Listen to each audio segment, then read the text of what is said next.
Salut à tous les amis, on se retrouve pour une nouvelle vidéo. Donc déjà pour vous commencer, je vais encore vous dire merci pour les 10 000 abonnés, ça fait super plaisir. Vous inquiétez pas, je vous prépare quelque chose, pas de souci. Donc là aujourd'hui qu'est-ce qu'on va faire? Pas de mécanique, je vais vous parler un peu de la ERZ 300 après 5 mois d'utilisation. Oui, ça fait déjà 5 mois que je l'ai. Donc je vais vous parler de qu'est-ce que j'en pense, les bons, les mauvais points, est-ce qu'on trouve les pièces, est-ce qu'on trouve pas les pièces, est-ce qu'il faut s'inquiéter, est-ce que c'est fiable, etc. Donc je prépare tout mon petit matériel et je te montre ça. Donc nous voilà les amis, donc attendez, j'essaye d'ajuster un petit peu ça, donc voilà. Donc on se retrouve aujourd'hui, pourquoi? Pour parler de cette ERZ 300, qui dispose sur Mini-MX à un tarif de 2600 €. On parlera du tarif, tout ça après. Là, certains vont dire c'est cher, d'autres vont dire c'est pas cher. Donc, il en faut pour tout le monde, j'ai envie de te dire. Donc, mon avis après 5 mois, parce que ça fait entre 4 et 5 mois que je l'ai, c'est le 5e mois. Donc tu m'excuses, elle est sale, hein, j'ai pas eu le temps de la nettoyer, hein, mais ça vous prouve qu'elle faut. C'est pas parce que je vous filme pas qu'elle ne roule pas, hein, ça veut pas dire ça. Hein. Quand je filme pas, c'est parce que j'ai pas le temps de tout filmer, mais la moto roule. Donc qu'est-ce que j'en pense? Est-ce que c'est un bon choix ou pas? Est-ce que c'est vraiment mieux qu'une 250 ERZ Pro, etc. Est-ce que c'est la même moto qu'une ERZ? Non. Donc tout ça on va le voir ensemble. Premier point, le tarif, 2600 €. Avec mon code promo FAS 54 000, tu l'as un peu moins cher, je crois 2005, un truc comme ça. Donc est-ce que c'est cher? Pour moi c'est pas cher. Pourquoi? Parce que si tu cherches une moto de ce type là, un 300 liquide 4 soupapes, bien optionné, hein, bon, il y a toujours du bon et du moins bon, mais en roue en 18, 21, etc. Franchement ça fait pas cher. Essayez de vous trouver une cross, une pure cross, genre un 125 YZ, 250, etc. Neuf à ce prix-là, ça n'existe pas. Alors tu vas me dire, oui, mais c'est pas la même moto. Je suis d'accord avec toi. On ne peut pas comparer un pure cross YZ, Kawa, KTM à ça. Non, on ne peut pas. Mais de toute façon, on n'est pas là pour ça. Quand tu achètes ce genre de moto, tu sais que tu ne vas pas avoir une 300 KTM dans les mains ou une 250 Kawa, ou etc. Tu sais que tu achètes une moto chinoise, entre guillemets, pour 2600 balles. Mais pour moi, le rapport qualité-prix, j'ai envie de te dire, il n'y a rien à dire, quoi. À un moment, tu achètes, tu sais ce que tu veux, quoi. Donc, est-ce que c'est la même qu'une 250? Non. Kit carénage complet, c'est pas pareil. Le cadre, il n'est pas pareil. La fourche, elle n'est pas pareille. L'amortisseur arrière n'est pas pareil. Les jantes, c'est pas les mêmes. Il y a plein de choses qui changent. C'est pas du tout la même moto qu'une RZ classique ou que la Supermoto aussi. C'est pas du tout la même. C'est pas vrai du tout. Ceux qui racontent ça, c'est des conneries. Ils parlent sans savoir. Donc, on a déjà un kit carénage complet 125 KTM de 2014-2015. C'est à peu près les mêmes années. C'est sûr que c'est ça, c'est sûr. C'est un kit carénage KTM. Ensuite, on a des jantes en 18-21. Est-ce que c'est les mêmes que le RZ Pro ou la Supermoto? Non. Là, on a des gros axes de roue. Je ne sais pas si tu vas voir. Hop, hop. Je ne sais pas si on peut zoomer. Malheureusement, des fois je peux, des fois je peux pas. Hein, faut pas me demander pourquoi. Donc là, on a des gros axes de roue. Des gros axes de roue de cross. Mais vraiment, c'est des gros axes de roue type cross. Hein, je te montrerai après, mais tu vois dans la vidéo quand je la monte, c'est des tout gros axes de roue. Donc, ce n'est pas des roues classiques. C'est vraiment quelque chose de costaud. À l'arrière, c'est pareil. On a des très gros axes de roue. Je ne sais pas si tu vas voir. Si je me pousse, bon, tu verras peut-être pas. Mais tu vois, ici, on a des très gros axes de roue. Il n'y a pas de souci. Hein, là, tu n'es pas prêt d'aller péter l'axe. Hein, je te le garantis. Je te montrerai après. À l'avant, on a une grosse fourche. Tu vois, c'est beaucoup plus gros que la ERZ Pro, etc. Réglable en compression détente. Donc, c'est du KKE ou du KKR. À chaque fois, je ne sais plus. KKE. Réglable en compression détente. Donc, réglable en haut et en bas. Pareil, ça, je te l'avais montré dans la vidéo qui est juste avant. Tu peux aller la voir sur la ERZ montage. Qu'est-ce que j'en pense? Pour moi, c'est une bonne fourche. Il faudrait juste changer l'huile pour mettre un grade plus dur. Sinon, c'est une très bonne fourche. Ensuite, on a un amortisseur arrière monté sur biellette. Donc, comme les vrais cross. Donc un système de biellette en bas. Pareil, ça tu le vois dans ma vidéo. Réglable en compression détente avec une bonbonne. Donc ça pareil, qu'est-ce que j'en pense? Elle est pas mal, mais quand vous recevez la moto, elle n'est pas du tout réglée, donc elle est extrêmement molle. Elle s'écrase pour rien. Donc moi je l'ai réglée pour mon poids, mais je ne vous cache pas que l'amortisseur, je vais la démonter. Et que je vais l'emmener faire régler par un professionnel, parce que ça c'est pas mon boulot. Et ben, je vais l'emmener faire par quelqu'un qui maîtrise la chose, tout simplement. Mais donc là, j'ai déjà retendu pour moi, ça va bien, ça ne fait plus nickel. Parce que je suis quand même, je suis pas très mince. Hein. Donc tu vois bien qu'il faut quand même quelque chose d'assez costaud. Bon, pour quelqu'un qui fait 50 kg, c'est bon, ça va y aller. Ensuite, qu'est-ce qu'on a? Un nouveau cadre. C'est pas du tout le cadre que la AE, la RZ classique ou la Supermet. C'est pas le même cadre. C'est pas vrai. Ça se ressemble, mais c'est pas le même. Là, on a un cadre beaucoup plus costaud. Tu vois bien, c'est du plein. C'est du plein partout. Le profil est différent. C'est franchement un bon petit cadre. Le bras arrière est différent également, forcément. Ensuite, qu'est-ce qu'on a? On a un moteur liquide 300 cc. En vérité, c'est un 280 cm3. C'est pas un 300. C'est un 280. À chaque fois qu'ils disent 300, comme la 250. La 250 ERZ, c'est pas une 250, c'est une 230. J'arrête pas de le dire. J'ai même vu des vidéos sur TikTok. Comment dire, d'un TikToker là, qui fait beaucoup de vidéos là. C'est pareil, il arrête pas de dire 250, 250. C'est pas une 250, c'est un 230 la ERZ 250. Ça n'a jamais été un 250. Là, en l'occurrence, c'est pas un 300, mais un 280. Donc, on se retrouve avec un, je vais vous dire 300, mais bon, un 300 liquide 4 soupapes alimenté par un carbu PWK d'origine de 34. Donc, on a un refroidissement liquide, forcément, avec un double radiat de chaque, un radiat de chaque côté, que je trouve vraiment super. La seule chose qu'il faudrait faire pour l'été, c'est vous rajouter un radiateur. Je vous ferai un tuto bientôt, vous inquiétez pas. Un radiateur sur AliExpress qui se fixe. Il y a déjà les pattes de fixation, t'inquiète pas, il y a déjà les pattes, tu n'as plus qu'à le fixer. Pourquoi? Parce qu'en plein été, quand tu restes à l'arrêt, elle risque de chauffer beaucoup. Donc, je te conseille de mettre un radiateur que tu branches à ton Lehman. Donc, dès que tu allumes, clac, le ventilateur il tourne. Je n'ai pas obligé, mais moi je vais le faire, donc je te ferai un tuto. Donc, qu'est-ce que je pense de ce moteur? Ce moteur est donné pour 29 chevaux. Est-ce qu'il les sort? Est-ce qu'il les sort pas? Pour l'instant, je ne peux pas te dire parce que je ne l'ai pas passé au banc d'essai. La moto là passera au banc d'essai chez Tournant Racing, comme je fais à chaque fois. Pour avoir sa puissance. Parce que est-ce que c'est 29 chevaux au vélo ou est-ce que c'est 29 chevaux à la roue? Ça, c'est toute la question qu'on se pose. Moi, je pense que ça doit sortir dans les 25. Je pense. Peut-être que je me trompe et qu'elle sort 29 à la roue. De toute façon, on le verra en vidéo plus tard chez Tournant Racing. S'il veut bien de moi, mais je pense qu'il n'y aura pas de problème. Est-ce que c'est vraiment beaucoup plus puissant qu'une ERZ? Ça n'a rien à voir. Cette moto-là a une puissance de folie. Franchement, tous ceux à qui je l'ai prêté, ils me disent, putain, ça crache quoi. J'ai un ami à moi qui a une GazGaz 250 Enduro, qui fait beaucoup d'enduro dans les bois. Je lui ai prêté cette moto. Il m'a dit, ta moto marche aussi fort que la mienne. Alors peut-être qu'en vitesse de pointe, etc., c'est peut-être moins. Mais il m'a dit, ta moto, elle a autant de couple que la mienne. Donc ça fait plaisir. J'ai un autre ami qui l'a acheté, lui, il fait pas mal de prairies, etc. Il roule avec des CRF 250 Honda, des vrais. Il arrive à les suivre. Je te dis pas qu'il est devant, mais il me dit, je les suis sans problème, la moto, elle ne peine pas. Donc, niveau puissance, je peux vous garantir que moi, les essais que j'ai fait, il n'y a rien à dire. La moto, elle marche à mort. Le moteur, il manque pas de puissance. Il n'a pas de trou. Quand tu passes un rapport, tu sais, sur la ERZ 250 ou quoi, t'entends, dans chaque rapport, tu as un creux. Bon, tu vois ce que je veux dire? Là-dessus, il n'y a pas. La vidéo que j'ai faite quand je vais rouler avec Cédric, qui est dispo sur ma chaîne, tu vois, à un moment, on fait le comparo, sa Coyote 4 contre celle-ci sur une grande ligne droite. Je t'invite à aller voir à la fin de la vidéo. Tu verras que je lui mets au moins 200 mètres dans la gueule, facile. Et la moto n'est pas à fond. Combien ça prend en vitesse de pointe? Plus de 110, c'est sûr. C'est même sûr et certain, la moto, elle marche à fond. Mais bon, on n'est pas là pour la vitesse, on s'en fout. En fait, quand tu achètes une moto de ce type-là, qu'est-ce que tu cherches réellement? Tu cherches une moto qui a du couple. Tu cherches une moto qui tracte tout le temps. Là, c'est le cas. La moto, elle est... Qu'est-ce que c'est? Je vais aller voir. Oui, je sais pas, il y a eu un bruit bizarre. Moi, je te disais que quand tu achètes une moto de ce type-là, ce que tu veux, c'est une moto qui donne du couple, de la niaque. Donc là, t'en as. Il n'y a pas de souci, le moteur, il donne une puissance vraiment plus que respectable. Et franchement, ça va bien. Moi, j'ai pas eu plus puissant en moto de ce type-là. Je te le dis. Je ferai même un comparo de celle-ci comparé à ma 125 RM. J'ai une 125 RM dedans. On fera un comparo plus tard. Mais franchement, ça marche vraiment pas mal. On a un carbu 34 PWK, on a une ligne Powerbomb, etc. d'origine. Tu vois le diamètre, hein, c'est du gros diamètre. Le moteur, il a la santé, vous inquiétez pas. Ensuite, j'ai eu des questions. Est-ce qu'on trouve les pièces de rechange? Oui, Mini MX vendent quand même déjà pas mal de pièces. Ils vendent les radiateurs, les durites, l'échappement, les roues, je sais pas. Ils vendent l'amortisseur à arrière, il me semble. Ils vendent pas mal de choses. Sachant que c'est pas fini. Laissez-les rentrer les pièces.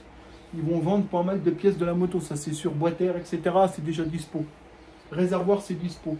Par contre, après, tu te demandes, oui, mais si je casse une pièce moteur, est-ce que je les trouve sur Internet? Mais il n'y a pas de souci. Hein. Bien sûr, bon, tu vas sur AliExpress, hein, il faut juste savoir chercher un peu avec son téléphone, tu vois. Mais si tu cherches un minimum, tu trouves. Hein. Moi, j'ai déjà trouvé cylindre, culasse, piston, filtre à l'huile, les durites, pompe à eau, au cas où tu la casses, ça peut arriver, pompe à eau, embrayage, j'ai trouvé des jolis petits, j'ai trouvé une pipe en CNC avec un diamètre plus gros pour mettre un plus gros carbu, pour pouvoir avoir plus de puissance. J'ai trouvé des jolis petits caches soupapes anodisés, enfin, sur AliExpress, tu trouves toutes les pièces. Il ne faut pas avoir peur de chercher. Dites-vous que ces motos-là viennent de Chine. Donc forcément, s'il y a une moto qui est fabriquée, il y a de la pièce détachée qui existe. Minimix n'a pas tout en stock parce que simplement, ils viennent de les recevoir. Il faut les laisser rentrer les pièces. Mais là, ils ont compris que s'ils veulent vendre des motos, il faut qu'ils vendent les pièces, hein, forcément.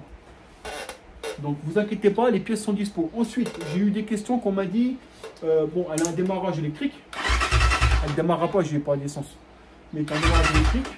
Tu as le coupe-circuit là-bas. On m'a demandé pourquoi il y a 3 positions sur le Lehman. Donc là, tu es off, là, tu es on, et là, tu es on plus fort. Parce qu'en fait, cette moto-là, elle a un faisceau électrique sur lesquels tu n'as plus qu'à brancher une plaque forte style KTM, les nouvelles, et tu as allé fort dessus. Parce que c'est des faisceaux électriques homologués normalement. Donc ça, c'est ok. Je sais plus ce que j'allais te dire. Je sais plus, ça va revenir. A few moments later. Ouais, je te disais, désolé pour la coupure, je sais plus, ça va revenir. Donc on va sur un autre point, les freins, on a du double piston à l'arrière, du double piston à l'avant, ce qui est vraiment pas mal. La chose que je pourrais dire, c'est que les plaquettes avant d'origine et les plaquettes arrière, c'est pas top. Au début, il faut les roder, c'est normal que ça freine pas, il faut les roder. Mais moi, je vais les changer pour mettre des plaquettes de meilleure qualité. Je vous partagerai les liens, tout ça, vous inquiétez pas. Sinon, ça freine bien. Autre point, on m'a dit, ouais, mais quand je kick, il n'y a pas beaucoup de compression sur la moto. C'est bizarre. Non, c'est pas bizarre. En fait, cette moto, elle a l'avantage d'avoir un décompresseur. C'est pas des conneries, elle a un décompresseur comme les Daytona. Les Daytona pour kicker facile. Regardez, je suis en claquette. Tu arrives, tu lèves le pied, tu le lèves bien. Hop, tu arrives. Tu vois? C'est fait exprès en fait. C'est totalement fait exprès. C'est pour que tu ne pousses pas le pied à kicker comme un débile. Donc, autre point que je reviens souvent, on parle du cale-pied. Oui, mais pourquoi le cale-pied côté kick, pourquoi le cale-pied ne revient pas lui-même? C'est fait exprès en fait. En fait, c'est pour que tu puisses me le mettre comme ça, déplier ton kick et kicker, il passe à côté. Parce que si tu laisses le cale-pied comme ça que tu kicks, le kick vient taper dedans et tu ne peux pas kicker. Donc c'est fait exprès, il n'est pas cassé le ressort, c'est fait exprès. Comme pour les RZ 250, c'est pareil. Sauf qu'eux, ils n'ont pas le décompresseur. Il y a plus de compression. Donc sinon, qu'est-ce que je voulais te dire d'autre? Franchement, on est sur une moto qui est vraiment qualitative. Il n'y a pas... Beaucoup critiquent ces motos en disant ouais, c'est pas du YCF. Je dis YCF, mais je pourrais te dire Bastos, ce que tu veux. C'est faux. Hein. C'est vraiment de la moto de qualité. C'est fini les motos de merde qui avancent pas. T'as vu les finitions? Elle a un kit carénage KTM, elle a un moteur de 300, 280, 4 soupapes liquides, double radial, durée de silicone. On est sur du gros bras, monté sur biellette, grosse fourche. Là, tu es sur une vraie moto. Tu n'es pas sur une petite moto, quoi. Ensuite, il y en a beaucoup qui disent oui, mais c'est plus de la pit bike. Je suis totalement d'accord. Je suis totalement d'accord avec toi, mon gars. On n'est plus sur de la pit bike en 14-17 ou 17, enfin, t'as compris quoi. 16-19, là, on est quand même sur un gabarit au-dessus. Mais on n'est pas non plus sur un pur cross. Elle fait la taille de ma RM125, un tout petit peu plus petite, mais encore de pas de beaucoup. Donc, certes, on est sur le gabarit d'une grosse moto. Est-ce que cette moto, elle est bien pour tout le monde? Moi, je la conseille à ceux qui savent en faire. Pourquoi moi je l'ai acheté? Alors tu vois, quand on va sous le terrain à Bouzemont, où c'est qu'on va rouler mes sorties abonnées, je la trouve trop grosse pour le terrain. Le terrain est un peu trop petit. Donc tu t'amuses pas autant qu'avec une Variety, un exemple, tu vois. Une Variety ou une YCF ou ce que tu veux en 14-17. Tu t'amuses moins parce que la moto est plus lourde. Et du coup, sur le terrain qui est petit, tu n'as pas le temps de l'exploiter. Tu vois, tu en 2, 3, c'est tout. Alors qu'avec une petite, tu peux cravacher. Moi, j'ai acheté cette moto principalement pour aller faire de l'enduro dans les bois, etc. J'adore ça. Je vous fais pas beaucoup de vidéos là-dessus parce que bah bon, c'est pas trop toléré de rouler dans les bois, etc. maintenant. Donc je fais pas trop de vidéos, mais moi je vais en mettre plein la gueule, ne t'inquiète pas. Je vous referai des vidéos quand même. Je l'ai acheté pour ça, hein, les balades dans les bois, enduro, etc. Et quand on va rouler sur des grands terrains ou de la prairie, etc. Là, je la trouve vraiment à son aise, elle est vraiment dans son élément. Tu peux taper dedans, la mettre en fond de cale, ça tient nickel, etc. Donc franchement, j'ai acheté cette moto-là pour ça. Pas spécialement pour aller sur les tout petits terrains, etc. C'est sûr que non. Si tu as un tout petit terrain comme Bouzemont, je t'invite à aller voir mes sorties abonnés. Nous, on roule avec, mais tu l'exploites pas, quoi. Tu peux pas l'exploiter, il y a trop de puissance, etc. Sur un petit terrain, je n'en vois pas l'utilité. Concernant l'entretien, beaucoup me disent, est-ce que c'est fiable? Est-ce que le moteur, il va pas casser? Alors, non. C'est tout aussi fiable que l'autre moteur, si ce n'est plus. Seulement, forcément, il faut faire attention à certaines choses. Bien vérifier tes colliers, tes durites. Il peut t'arriver d'arracher une durite de refroidissement dans un arbre si tu tombes ou dans une branche. Forcément, en refroidissement liquide, tu peux avoir des problèmes. Mais bon, tu prends refroidissement liquide, etc. Tu peux arracher une durite, ça peut arriver. Bon, les durites sont trouvables sur Minimix et s'ils n'en ont pas, tu achètes de la durite du même diamètre et tu la mets et puis c'est tout, il n'y a pas de secret. Hein. C'est le problème des refroidissements liquides, tu peux arracher une durite en tombant. Bon, ben ça, malheureusement, c'est comme ça. Niveau fiabilité du moteur, il n'y a rien à dire. Il refroidit bien, etc. C'est juste à l'arrêt, il faut éviter de le laisser trop tourner à l'arrêt en plein été parce qu'il chauffe. Forcément, il n'y a pas de ventilo. C'est pour ça que je dis qu'il faudrait mettre un ventilo. Concernant les vidanges, moi, ça ne change pas. C'est toutes les 6 heures maximum. C'est comme les autres. Hein, tu la vidanges par en dessous ou sur le côté. Et là, tu as ton filtre à l'huile qui est ici. Ça, c'est pareil. Je vous avais fait dans la vidéo tuto vidange. Tout est dispo. Donc, vous inquiétez pas. On trouve les pièces. Il n'y a pas de souci. Concernant le kitchen, on a un pad 520. Donc, comme de la pure crosse. Donc là, ça ne bouge pas. Je vous conseille de mettre quand même par la suite une chaîne de meilleure qualité. Genre AFAM, DID. Comme ça, vous êtes tranquille, vous ne la changez plus. Moi, en l'occurrence, pour l'instant, elle n'a toujours pas bougé. Elle a 5 mois, elle n'a pas bougé. Je l'ai retendue 2 fois, c'est normal, parce que quand c'est long, elle va se détendre. Donc là, c'est bon. On a un guidon en 28 mm devant. On a des pontées réglables plus ou moins en avant, il me semble. Attends, je ne dis pas de conneries. Non, excuse-moi, c'est pas vrai. Ils ne sont pas réglables, les pontées. On a un guidon en 28, on a un tirage rapide. Je ne sais pas si tu vois. Tirage rapide qui est pas mal. Qu'est-ce qu'on a d'autre? Qu'est-ce qu'on a comme point un peu moins bien? Les revêtements de poignée, moi je les trouve pas ouf, bon, c'est rien. On a les leviers de frein et d'embrayage qui font pas cacaille, mais tu vois, ça fait pas, ça va pas que le reste de la moto, tu vois. Je trouve que ça va pas que le reste de la moto. Donc on peut les remplacer par une pro-taper, etc. Les leviers de frein, etc. Ça fait pas très haut de gamme, si je viens de te dire, tu vois. Mais bon, ça c'est des détails. Hein. On a le coupe-circuit qui est là, le petit bouton rouge. Mais sinon, pour le reste, il n'y a rien à dire. On a un gros tête de fourche, tu vois le diamètre, hein, c'est pas prêt de péter ça. Avec la moto, tu as la notice complète, avec les pressions de pneus, etc. Quand on va régler ta chaîne, tout est noté dans la notice en français. On a également un tube de graisse, un sac de graisse pour monter tout ce qui est colonne de direction, etc. Sachant que quand tu reçois la moto, il y a déjà de la graisse sur les axes de roue arrière, etc. Moi, je te conseille de faire comme moi, tu redémontes les roues, tu surveilles tes rayons, donc le contrôle des rayons. Toi d'ailleurs, il faut que je les refasse devant, là ils ont bougé. Et de regresser tous les axes, comme ça tu es sûr d'être tranquille. La couronne arrière, etc. C'est trouvable sur 24MX, c'est du KTM ou du Honda, je ne sais plus. Je te redonnerai les liens, t'inquiète pas. Enfin, on est vraiment sur une bonne moto, quoi. Je veux dire, t'as pas... C'est pareil, quoi. Ceux qui critiquent la moto sans l'avoir essayé, taisez-vous, ça sert à rien, quoi. C'est pas méchant ce que je suis en train de vous dire, mais si tu l'as pas essayé, comment tu peux juger? Tu peux pas juger une moto si tu l'essayes pas. Et la plupart des gens qui jugent une moto sans l'avoir essayé, c'est parce qu'ils l'ont pas. S'ils l'auraient chez eux, ils diraient rien. Tu vois. Point noir, comme d'hab, les pneus d'origine. Les pneus d'origine, c'est pas ouf, on le sait tous. De toute façon, c'est toutes les motos, ça. Tu prends même une YCF, celle que j'avais fait là. La YCF SP3 à 3000 balles, elle avait des pneus de merde d'origine. On les a changés. Donc là, moi, je les ai changés. Je suis passé sur du Kenda à l'avant et du Kenda à l'arrière. Du vrai pneu de cross, quoi. Donc beaucoup m'ont dit, ouais, mais ils sont difficiles à trouver les pneus. Il faut aller sur le site 3S Racing, le site de motocross là, et vous commandez les pneus Kenda. Ils les ont, il faut les commander aux fournisseurs. Moi j'ai attendu une semaine pour les avoir. Je vous donnerai les références, mais c'est le Kenda, je sais plus quoi à l'avant, le KK, je sais plus quoi, et l'arrière c'est pareil. Je vous donnerai les références, il n'y a pas de souci.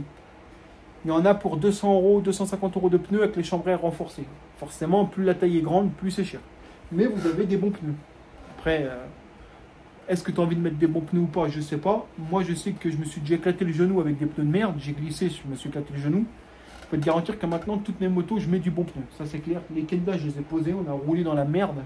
Tu vois l'état de la moto, elle est dégueulasse. Et les pneus, ils accrochent de fou. Donc, je préfère investir dans des pneus que mettre un kit déco, par exemple. Tu vois. Donc, Voilà. Boîte à air type cross KTM. Donc filtre air dedans en KTM. Franchement, c'est top.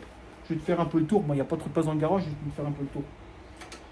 Donc, est-ce que je te conseille cette moto? Moi, je te la conseille, oui, si tu cherches une moto de ce gabarit-là avec une puissance moteur élevée. Est-ce que c'est plus puissant qu'une RZ? Oui. Est-ce que c'est plus puissant que de tout ce qui est en ce moment? Oui. Tout ce qui est en ce moment sur le marché, que ce soit ERZ, Gunshot, MX3, tout ce que tu veux, en puissance moteur, la ERZ les bat tous. C'est indéniable, il n'y a pas besoin de discuter, c'est clair, net et précis. La moto la plus puissante en dessous de celle-ci, c'est la Caio T4, qui a le meilleur moteur, ou la MX3 qui a le même moteur que la Caio. Et celle-ci, la bat à plat de couture, on lui met 200 mètres dans la gueule, donc ça te donne une idée. Est-ce que les pièces détachées sont trouvables? Bien sûr, carénage, KTM, selle, tout ça c'est trouvable. Donc déjà, c'est un bon point, c'est que toutes les pièces, tu les trouves. Donc n'aie pas peur. Est-ce que c'est fragile? Non, c'est pas fragile. Du moment que tu l'entretiens, c'est pas fragile. Honnêtement, je peux pas. Achète-la si elle te fait, si tu la veux, achète-la. Si tu veux une moto de ce gabarit-là avec une puissance moteur élevée et que tu cherches une grosse moto pour pas trop cher entre guillemets, c'est ça qu'il faut acheter. C'est sûr que si tu compares à une Yamaha, c'est 6-7 000 euros. Forcément, c'est moins cher. Tu vas me dire, c'est pas la même moto, mais c'est pas le même budget d'entretien. Demain, tu achètes une Yamaha ou une Kawa ou ce que tu veux, je peux te garantir que le cylindre piston, c'est pas le prix de cylindre piston de là. Un vibroquin, c'est pas le même prix non plus. Il faut pas acheter une moto si tu n'es pas capable de l'entretenir derrière. C'est sûr, c'est ça en fait. Parce que beaucoup s'achètent des crosses et 6 mois après, ils sont sous le bon coin, vibroquin mort, cylindre piston mort, etc. Un 2 temps, c'est sûr que c'est beau, le bruit est beau, ça marche, mais l'entretien n'est pas le même non plus. C'est pour vous donner une idée, moi la RM qui est devant, le cylindre c'est 600 balles, un vibroquin c'est entre 400 et 500 euros neuf. Un piston c'est toutes les 15-20 heures, enfin ça dépend comment tu l'utilises, tu vois, mais il faut un budget pour entretenir une vraie crosse. Là, il y a de l'entretien aussi, mais beaucoup moins, parce que c'est un 4 temps, et un 4 temps s'use beaucoup moins vite. Et les pièces sont beaucoup moins chères. Pour un cylindre complet piston, c'est 150 euros. Une culasse complète, c'est 200 euros. Tu vas faire une culasse d'Honda CRF de 50, de cas, c'est 500 euros. Tu vois, c'est déjà pas la même. Donc, après, vous faites ce que vous voulez, mais il ne faut pas mélanger les deux motos. Il ne faut pas comparer non plus toutes les motos. Là, moi, franchement, pour le prix, je trouve qu'il n'y a rien à dire. Après, chacun voit midi à sa porte, chacun fait ce qu'il veut. Moi, je suis totalement transparent avec vous. C'est pas parce que ça vient de chez Minimix ou quoi. Hein. La moto, je l'ai payée, il n'y a pas de problème.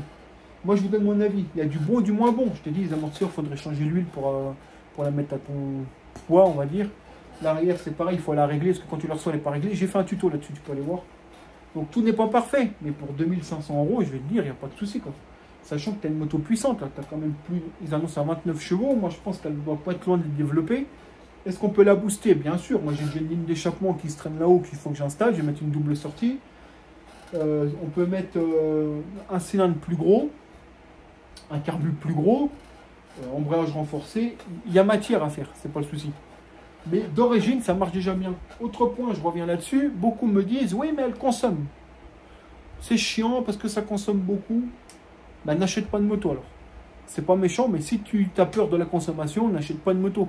Forcément, elle va plus consommer qu'une drift. Hein. C'est un carbu de 34, c'est un 4 soupape 300 cc, enfin 280 cc.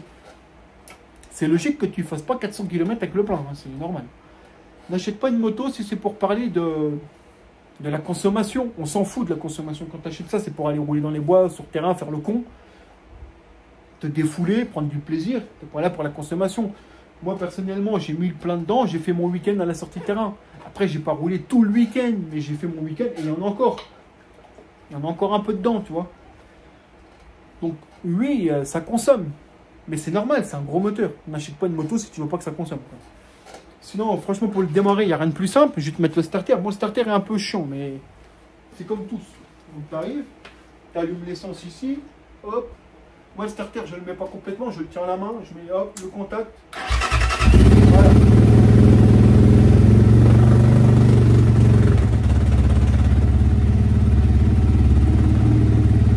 Tu vois, c'est quand même un avantage de démarrage électrique. Un coup de starter et c'est bon. Là, le moteur il tourne rond, elle fait pas trop de bruit. Là, ça résonne parce qu'on est dans le garage, sinon ça va. Non, franchement, c'est une bonne moto. Là, c'est réactif. Hein. C'est réactif, c'est une moto qui démarre direct. Donc là, elle est un peu froide, donc j'insiste pas. Mais sinon, il n'y a pas de souci. Alors, est-ce qu'elle va démarrer au kick moteur froid? On va essayer ça tout de suite. Je remets le contact. Voilà. Tu vois? Je veux dire, il n'y a rien. Sachant que je suis en patin, quoi. Tu vois bien. Donc, c'est utile, le décompresseur. Non, franchement, moi, je te la conseille. Donc, je vais te faire un peu le tour. Je vais te la remontrer vite fait. Ah, elle est sale. Tu m'excuses. Mais c'est vraiment une super moto. Il n'y a rien à dire, moi. Si tu cherches une moto de ce gabarit-là, avec de la puissance, n'hésite pas, achète-la. Tu as mon code promo FAS 54 000 qui te donne un peu de réduction. C'est toujours ça de prix, je crois que tu gagnes 100 € dessus. Pareil, je reviens sur un point. Beaucoup me disent, oui, mais la BTC 300. Donc la BTC 300 qui est dispo sur le site BTC, c'est la même. C'est exactement la même moto, il n'y a rien qui change. Sauf qu'à la cadre orange, elle est un tout petit peu moins chère. Le problème qu'il y a avec BTC, c'est que ça fait 1 an, même plus même. Ça fait 1 an qu'elle n'est plus en stock. Moi, j'avais acheté la dernière. Ils avaient dit qu'ils la recevraient sous 6 mois, la précommande. Ils ne l'ont jamais reçue. Là, ça fait plus d'1 an. À l'heure actuelle, elle n'est toujours pas en stock. Je ne sais pas s'ils les auront en stock, honnêtement. Je ne m'embarque pas là-dedans, chacun fait ce qu'il veut.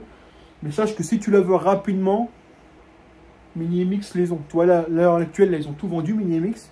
Les Mini MX, ils ont dit le 30 elle est en stock, le 30 elle est en stock. Tu vois. Eux, quand ils disent quelque chose, c'est la vérité. À 2-3 jours près, c'est en stock, quoi.